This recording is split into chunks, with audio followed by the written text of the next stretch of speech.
Alaska will be kind of general, I won't have an opportunity to nerd out a little bit, because basically it's like, it's everybody's newspaper rather than, some, Right. let's say, rock and roll magazine. So I think we're ready. I'm very happy to have you here. We are very happy to have your band here. And but before we went to topics that are more current, I want to ask you, because most of rock and roll musicians, when you ask them why did they pick up their instruments, they'll give you an honest answer that it was because of the girls, because of the rock and roll lifestyle, because of the splendor.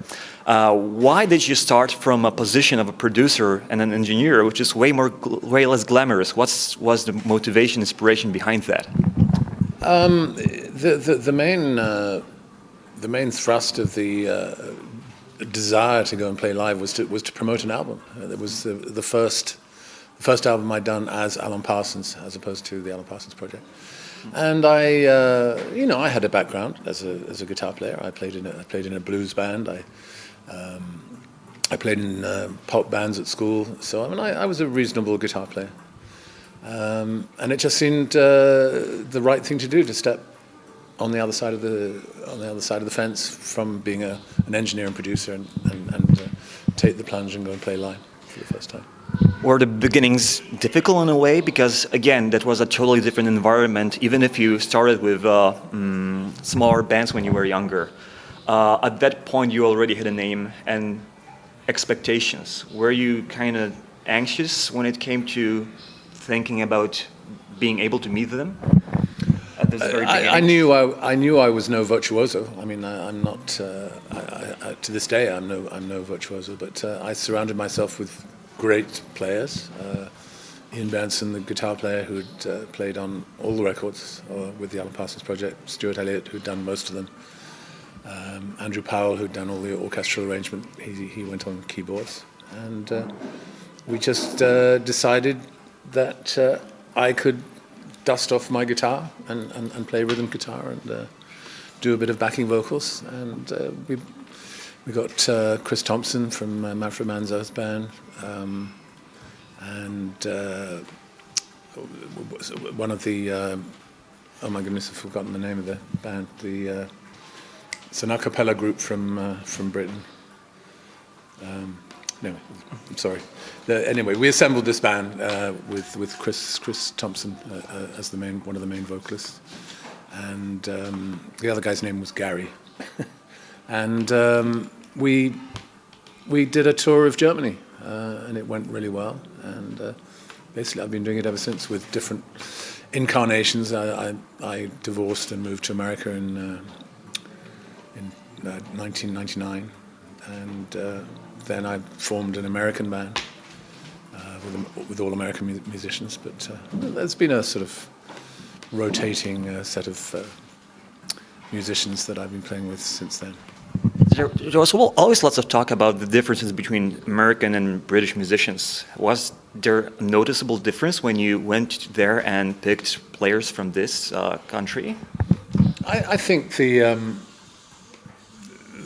essential style was the same. I mean, but yes, I mean American players have a different attitude, a different style. But I strive to make all the incarnations of the band to sound as much as possible like the records, and I still do that. Being ahead of such a big band, actually a big band is a really good name here, even if you look into like the definition, not only literally but figuratively as well. Is it hard to basically conduct such a large group of musicians? Does it require some kind of a specific approach to discipline, to control, to organize them as a unit?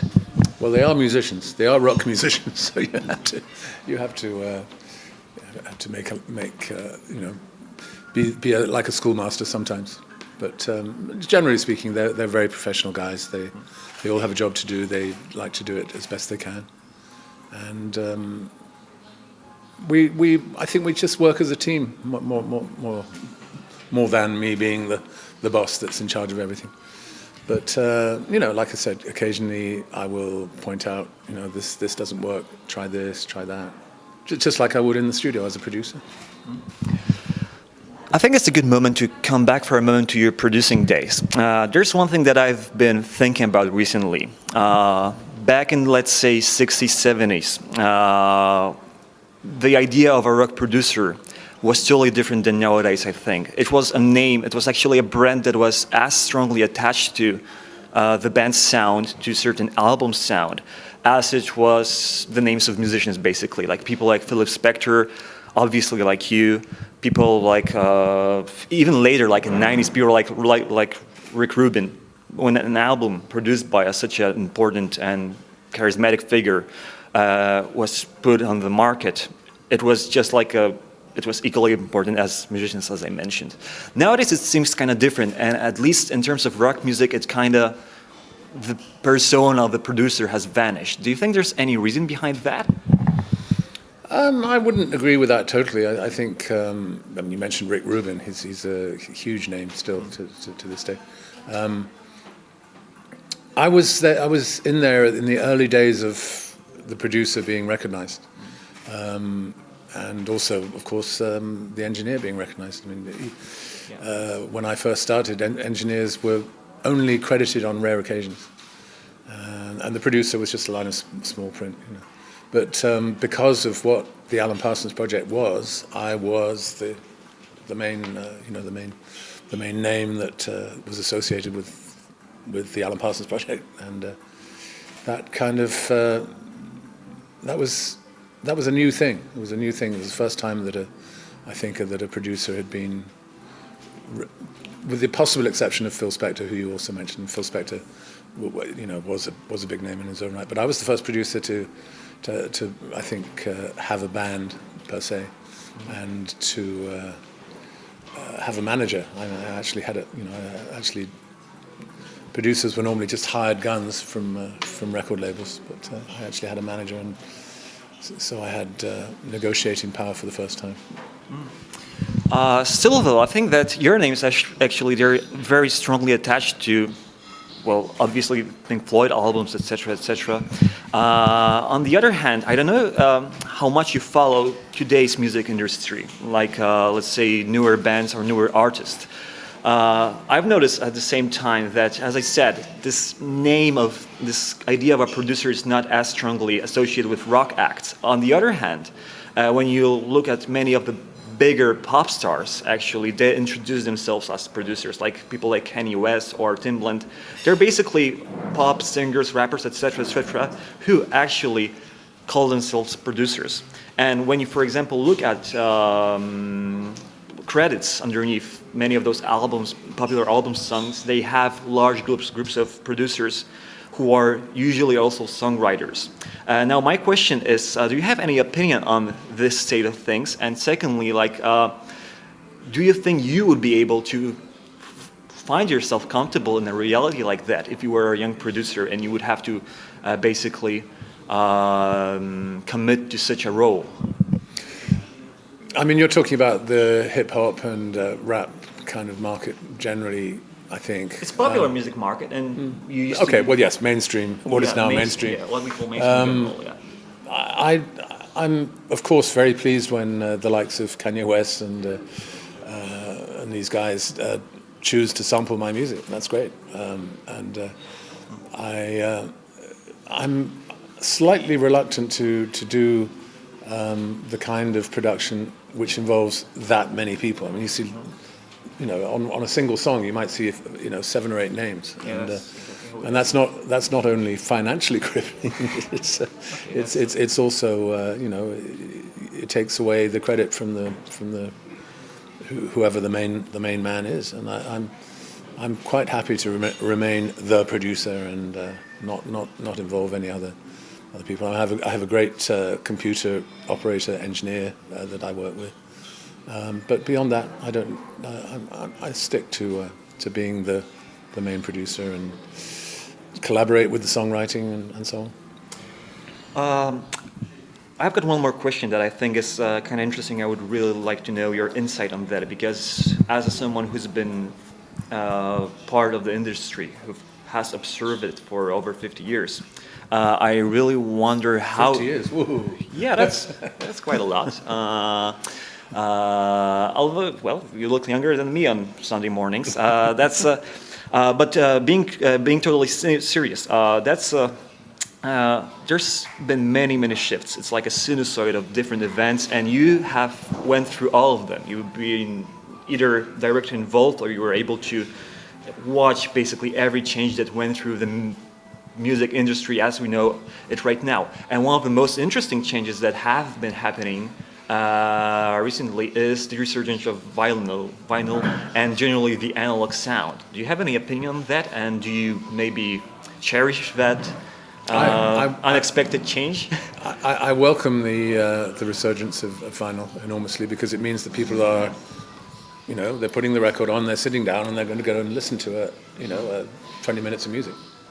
And that's something which for most people has completely gone away. I mean, when they're on their computers or their smartphones, they're just punching in 3-minute songs by different artists. It's like a mishmash of stuff. But if they've bought a vinyl record and they play it, that means that they probably have a decent speaker, a decent set of speakers, a decent amplifier at home. Yeah.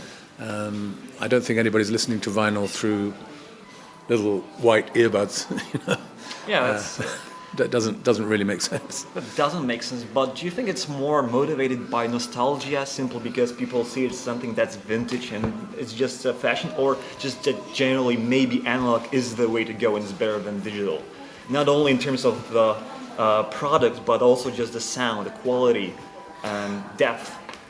I mean, hi-fi. What we call hi-fi enthusiasts will have always felt that vinyl was the winner in terms of sound quality. But digital audio is still quite young. It hasn't been around that long. It's started in the early '80s, and it's improving all the time. We've found ways to get rid of some of the artifacts that are normally associated with digital records. And one day we will look back and laugh at people who said analog was better, because clearly there will come a time when you won't be able to tell the difference because of advances in technology and understanding hearing. Having said that, we're currently in a really bad situation with MP3 downloads being considered the norm and being considered okay. As far as I'm concerned, it's absolutely not okay. And I look forward to the day when people will realize that higher bit rates, higher sample rates, bigger files are the way to go. And I think, honestly, that's one of the most crucial changes in this series of events is basically the fact that Billboard magazine and other soundscan companies have started counting music streams as album sales. And the number of streams is largely greater than music that's basically purchased. But just to kind of loosen up for the very end, right now at the very end, we're here in Dolina Charlotte here in Poland. And you gotta admit that it's a pretty unusual place for a rock and roll show. Have you been enjoying your stay here? It's been wonderful. We actually had 2 full days off here, which was wonderful.